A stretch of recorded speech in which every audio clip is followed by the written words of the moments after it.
It happened in broad daylight.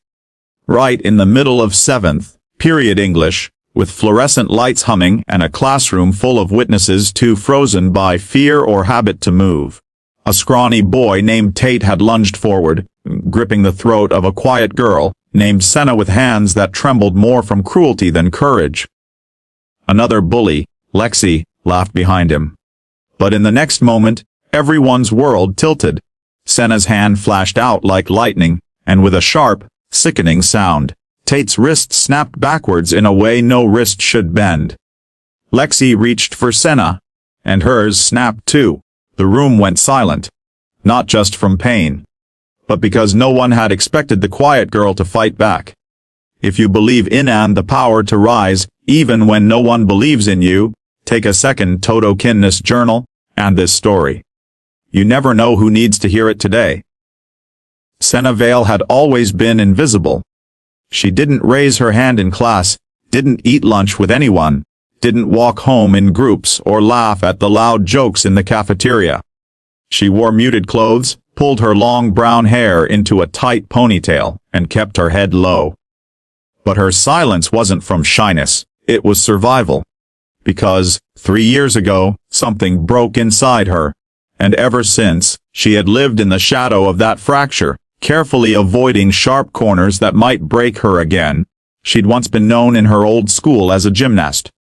Regionals. Medals. Bright smile. But after the accident, the one where her father never came back from his night shift, and her mother started falling apart in ways that made Senna more of a parent than a child, she withdrew from everything. Moved cities. New school. New name on the locker. New bullies. But the same suffocating silence inside her. At Lincrest High, bullies ruled not with fists, but with whispers and subtle humiliations that no teacher ever really saw. Tate and Lexi were the worst. They had popularity handed to them like inheritance. Tate was tall, thin, always laughing just a second too late to seem normal. Lexi was a theater kid with venom behind her smile. And for some reason, they zeroed in on Senna from the first week. They tripped her in hallways, dumped her books on the floor, called her library ghost, and mute freak, under their breath. Once, they posted a drawing of a noose with Senna's necklace on her locker. She didn't report it. She didn't cry. She didn't react. That made them angrier, but what they never knew, what no one saw, was that every evening, Senna practiced alone in her garage. Not gymnastics anymore. Self-defense. MMA videos, old taekwondo routines from before the accident, strength-building workouts. She trained like someone preparing for a war no one else believed existed. One day, she even carved it into her bedroom wall. "They'll never hurt me again." Then came that October afternoon. The one that changed everything. It had started like any other day. Rain tapping the windows. English teacher droning about metaphors. Senna sat near the back, hoodie drawn tight. She sensed them moving behind her before they spoke. Tate slid into the desk behind her, too close.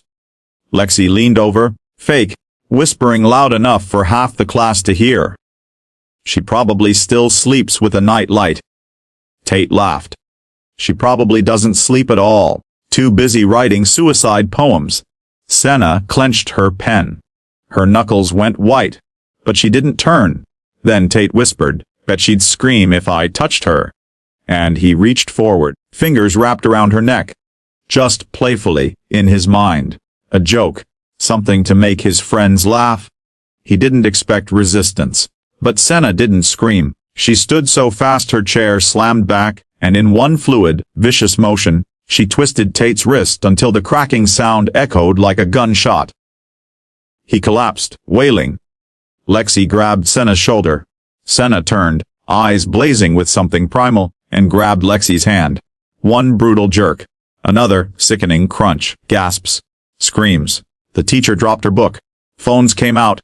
Senna didn't speak. Didn't explain. Just stood there breathing hard, trembling with adrenaline. Then she walked out of the classroom and into the office. By herself. Head high. 2. The school board didn't know what to do. The videos went viral. Half the internet said she was a hero. The other half called her unstable. Her mother cried when the suspension came through. But Senna wasn't afraid anymore. She was calm. Strong. Alive in a way she hadn't felt in years. During her week-long suspension, something incredible happened. Strangers started messaging her. Kids from other schools. Survivors of bullying.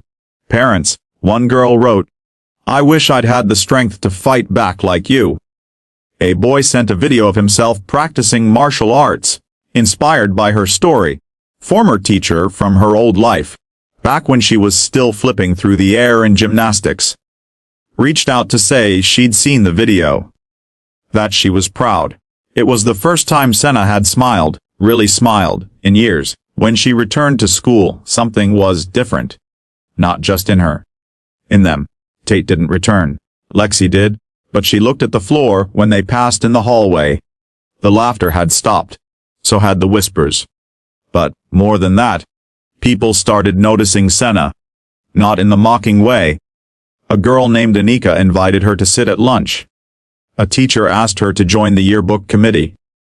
The school counselor asked if she'd consider speaking at the next anti-bullying assembly. It was terrifying, but it was also beautiful. Because for the first time in her life, Senna saw that standing up didn't mean becoming a monster. It meant becoming seen. One Friday afternoon, she stood in front of the entire sophomore class, holding a microphone and shaking hands. She told them about her dad. About losing her voice.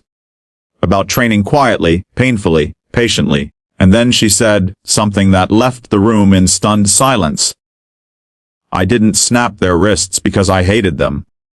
I did it because no one else would stop them, and I decided I was done being hurt." There was no applause at first. Just breathless silence. Then someone stood. Clapped once. Then again. And soon, the entire gym was on its feet. That was the day the whispers died.